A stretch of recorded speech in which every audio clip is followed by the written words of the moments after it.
இந்த மாதிரி வருடங்கள் ஃபுல்லா 5 வருஷம் நம்மளுக்கு ஆட்சியில போய் உட்கார்ந்தா எவ்வளவு கொள்ளையடிக்கலாம்? எந்தெந்த விஷயத்த ஆட்டைய போடலாம்? எந்த மலைய வெட்டலாம்? எந்த இடத்த ஆக்கிரமிப்பு பண்ணி இந்த இடத்த வித்துட்டு போலாம்? ஏரிக்குள்ள ஃபிளாட்ட போட்டு வித்துட்டு போலாம். இங்க இந்த ப்ராஜெக்ட் இந்த கான்ட்ராக்ட் எடுத்தோம்னா இத்தன கோடி நம்மளுக்கு ப்ராஃபிட் கிடைக்கும்.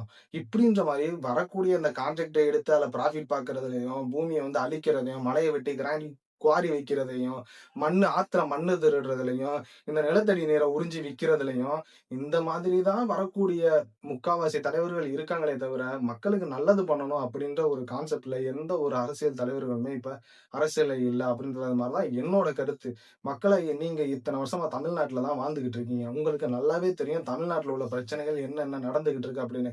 காத்தையே வித்து காசு பார்த்து அரசியல்வாதிகள் வாழ்ந்த மண்ணு இந்த தமிழ்நாட்டு மண்ணு. தண்ணிய மட்டும் சும்மா விட்டு விடுவாங்களா? தண்ணி அப்படின்றது நம்மளோட எதிர்காலம். எல்லா மக்களுக்கும் அத்தியாவசியமான ஒண்ணு. ஏன்னா நம்மளுக்கு உயிர குடுக்கறதே அந்த தண்ணி தான். அந்த தண்ணிய வித்து சின்னதா இவ்வளோ பாட்டில்ல நிலத்தடி நீரை உறிஞ்சி ரூ. 10க்கு விக்கிறான்.